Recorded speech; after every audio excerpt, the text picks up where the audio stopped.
últimos 2 anos você entrou em algum IPO? Me conta aqui nos comentários se sim, se não, que IPO que você entrou, porque hoje, gente, não vai ter jeito. Eu vou ter que falar sobre os mais de 73 IPOs que nós tivemos entre o ano de 2020 e 2021 e que dentro desses 73, nós temos aí pelo menos 57 que estão negociando abaixo do seu preço de estreia na nossa bolsa de valores. E aí que a gente começa a entender, poxa, muita gente que entrou nesses IPOs tomaram aquela tungada master do mercado e aí vem aquela máxima, né? Quando a gente fala de IPO, muitos dizem que a sigla significa, né? It's probably overpriced, né? Provavelmente está precificado muito acima do que efetivamente vale. E claro que isso não é exatamente uma regra, mas em muitos casos, sim, é assim que acontece mesmo, porque geralmente as empresas elas aproveitam aquele momento de euforia do mercado para fazer uns valuations que, sei lá, da onde que tiram, né, esse valuation freestyle ali no meio, e aí, às vezes o mercado acaba pagando e muitas empresas são lançadas a preços que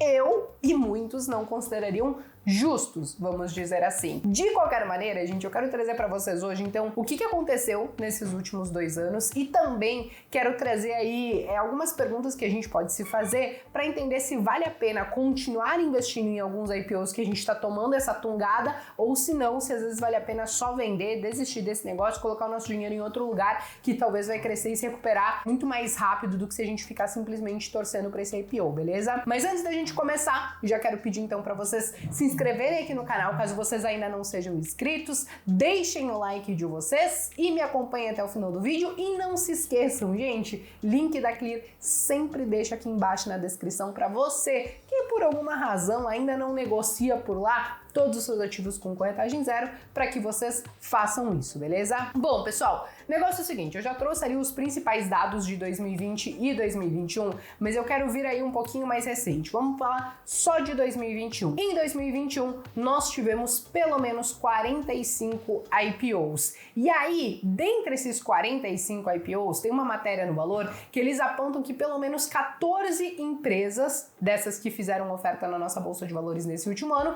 já estão procurando novos investidores para conseguir se capitalizar novamente. Ou seja, esses IPOs floparam, o cenário não deu bom para essas empresas, algumas se desvalorizaram mais de 70%, 80%. Só para vocês terem uma ideia, deixa eu até já compartilhar essa imagem que também é dessa matéria que saiu no Valor, para a gente entender o que aconteceu e o que teve de IPO. Vou tentar dividir a tela para colocar essa planilha aí de uma vez só para vocês. Então a gente tem aqui desde Vamos, Espaço Laser, Intelbras, Mobile, TCN Mineração, Raizen.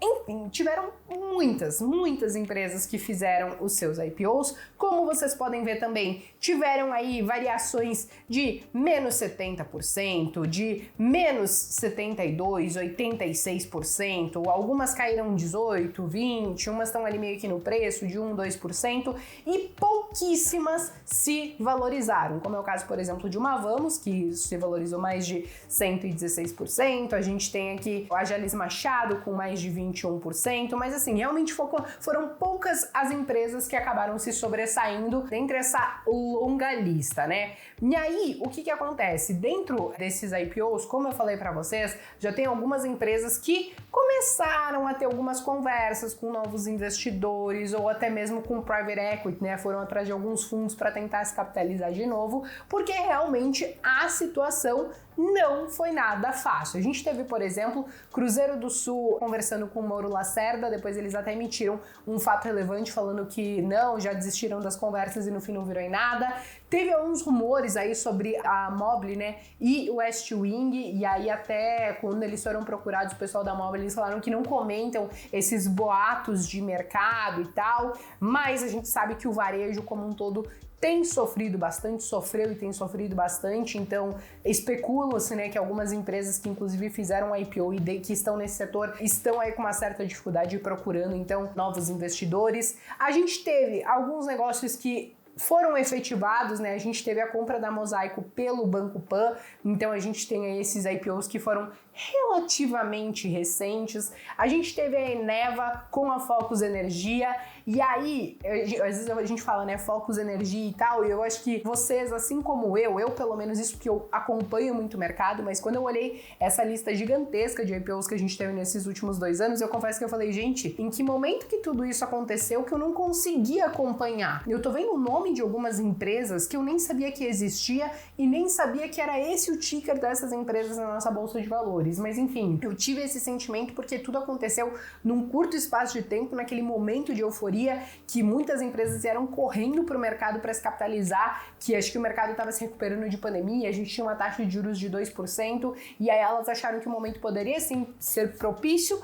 Parece que num curtíssimo espaço de tempo pode ter sido para algumas, mas logo em seguida algumas degringolaram na nossa bolsa de valores, e aí isso é aquela listinha que eu acabei de mostrar para vocês. Mas enfim, aqui a Eneva e Fox Energia, elas também elas conversaram, fizeram ali os seus negócios. Fox Energia, inclusive, né, retirou as suas ações deixaram de ser negociadas agora em março. A gente teve também mais um negócio acontecendo, que foi a XP com a Modal. Acho que a XP viu aí uma oportunidade, porque quando a Modal fez o IPO, custava ali em torno de seus R$20. Quando a XP anunciou ali a compra da Modal, as suas ações estavam custando ali na faixa de 8,35, se eu não me engano. Então vários negócios foram acontecendo com algumas empresas que fizeram a IPO nesses últimos anos. Algumas estão sim procurando aí um financiamento, né, novamente para os seus negócios, porque algumas ou já utilizaram boa parte do caixa ou estão prevendo que o cenário como um todo não tá fácil e elas vão precisar se capitalizar mais ainda para passar por mais um período que tende a ser difícil, né? Eu acho que a gente se recuperou até relativamente bem, a gente teve um crescimento do PIB de 4,6% no ano passado, agora a gente deve ter para esse ano de 2021 pelo menos 1%, que não é muita coisa, mas ainda assim é algum tipo de crescimento, mas a gente entende que é algo muito mais tímido, então não é um cenário muito fácil para essas empresas e por isso elas estão nessa corrida para tentar se capitalizar. Mas beleza, gente, dado todo esse cenário que eu tô trazendo para vocês, e principalmente um cenário muito volátil, né? Porque a gente saiu de taxa de juros de 2% para 12,75%. A gente tinha dólar de 5,70, caiu para 4,60, agora já tá 5 e pouco de novo. Então é um cenário muito volátil que não facilita muito os negócios para as empresas e até mesmo a tomada de decisão para os investidores. Por quê? Eu acho que muitas dessas empresas, inclusive, se desvalorizaram muito, e eu falei sobre Nubank, inclusive, no último vídeo, vou deixar esse vídeo como sugestão para vocês aqui em cima, mas que muitos investidores nesse momento de incerteza, de dificuldade, de taxa de juros mais alto, preferiram sair de negócios que eles consideram mais arriscados e que muitas vezes são essas novatas da bolsa de valores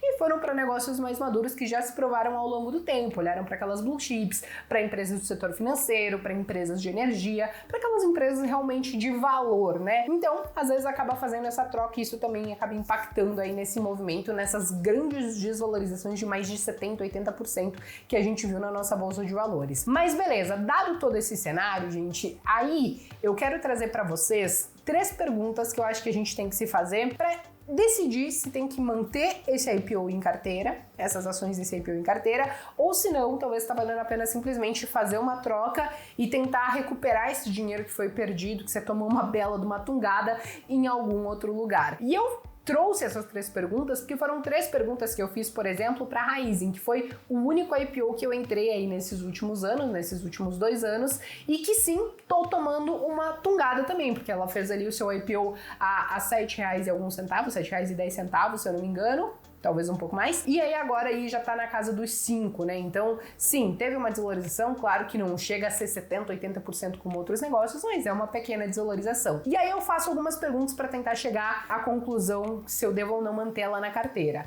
Primeira, o investimento era para longo prazo? Sim, para mim, no meu caso, era para longo prazo, né? Agora, se você entrou no IPO pensando em ganhar no curto prazo e já flopou, não ganhou, perdeu dinheiro, não acho que você deva virar torcedor e insistir no negócio, porque você estava buscando um ganho de curto prazo. Então, pega esse dinheiro, coloque em outro lugar que você acha que você vai se recuperar mais rápido. Agora, se você investiu pensando no longo prazo, vamos às próximas perguntas. Segunda pergunta, a empresa, ela está sofrendo em conjunto com o cenário macro ou o que está pesando mais na ação nesse momento é talvez um modelo de negócio que não se provou ou alguma falha na gestão, alguma coisa nesse sentido. E aí, quando eu olho para a Raizen, por exemplo, a reflexão que eu faço é: Eu gosto do modelo de negócio, ela é uma empresa verticalizada, que ela vai desde o plantio, por exemplo, da cana-de-açúcar, até a produção, né, de combustíveis, e então ela consegue ser muito bem verticalizada, e eu acho que, além de tudo isso, a gente tem uma demanda global por combustíveis alternativos, ou enfim, mais limpos. Eu acho que ela se encaixa muito bem dentro dessa agenda. Não vou nem falar agenda ESG, porque quando a gente fala ESG, muita gente torce o nariz, porque parece que essa agenda tem sido empurrada goela abaixo de muita gente, né? E por mais que ESG não seja abraçar árvore, eu sempre digo isso para vocês também, é importante a gente ressaltar que tem sim uma demanda global, né, por energia limpa, combustíveis mais limpos, etc e tal. E pensando nesse modelo de negócio da Raízen, no que ela produz e como ela se encaixa nessa atmosfera, então acho que ela consegue conversar muito bem. Então, ao meu ver, essas duas perguntas já me diriam que sim, eu devo mantê-la na carteira, principalmente pensando no longo prazo. E a terceira pergunta, né, gente, existe perspectiva de recuperação ou de crescimento? Eu acho que no caso de Raízen, por exemplo, sim. Eu acho que tem uma perspectiva de crescimento, porque, como eu falei para vocês, eu acho que tem uma demanda crescente, né, para essas alternativas de energia, de combustível e tal. Então, acho que ela vai se encaixando nesse sentido. A partir do momento que o cenário macro conversar melhor, né, nesse curto prazo, e a empresa entregar resultados um pouco melhores, eu acho que ela sim tem chance de se recuperar e continuar crescendo. E eu digo resultados melhores, né, gente, porque ela entregou o quarto trimestre de 2021, e aí só para vocês entenderem, né, ela tem um ano calendário diferente das outras empresas, porque essas empresas que trabalham com safras, elas têm um ano calendário diferente, mas ela entregou e o resultado realmente não foi bom. Ela entregou um lucro líquido 48% menor do que o mesmo período anterior, né? E aí, é claro, eles trouxeram alguns pontos que vale a gente ressaltar, que teve um problema no plantio ali da cana, de seca e tal. Trouxeram essa questão do Covid, né, que voltaram a crescer alguns casos. E aí, enfim, eles pontuaram ali algumas coisas que interferiram nesse resultado deles. Ainda assim, eles entregaram um lucro, mas foi um resultado muito mais fraco. E o que a gente fica de olho agora são nos próximos resultados, né? Se a safra estiver tudo ok, se os casos de Covid estiverem controlados, apesar de que a gente realmente está vendo alguns casos voltarem a subir agora nesse início de inverno, não sei se é coincidência ou não, mas aí a gente fica de olho realmente nos resultados de Raízen, só que eu acho que sim, ela tem aí oportunidade de recuperação e de crescimento. Então, respondendo essas três perguntas, sim, a conclusão é que eu vou continuar com ela na carteira pensando no longo prazo. Mas caso você tenha respondido não para essas perguntas ou para alguma dessas perguntas para o IPO que você entrou e que você está tomando alguma tungada, então realmente avalie se você não está muito mais sendo torcedor desse negócio e se não é melhor você simplesmente vender, assumir esse prejuízo, pegar esse capital aí que sobrou, colocar em outro lugar e tentar fazer ele crescer nesse outro lugar que você acredita mais, beleza? Bom, pessoal, o vídeo de hoje era realmente uma reflexão sobre essa questão dos IPOs, né? Esse boom de IPOs flopados que a gente teve nesses últimos 2 anos. Eu espero com essas perguntas, com essa reflexão, por exemplo, sobre Raízen, que foi um dos poucos casos que eu entrei, ter ajudado vocês a chegarem à conclusão, né, dos IPOs que vocês podem ter entrado e que vocês estavam meio na dúvida. E é isso. Se vocês gostaram, não esqueçam de deixar o like de vocês, compartilhem com quem possa se interessar. Eu me despeço por aqui, mas vejo vocês então no próximo vídeo.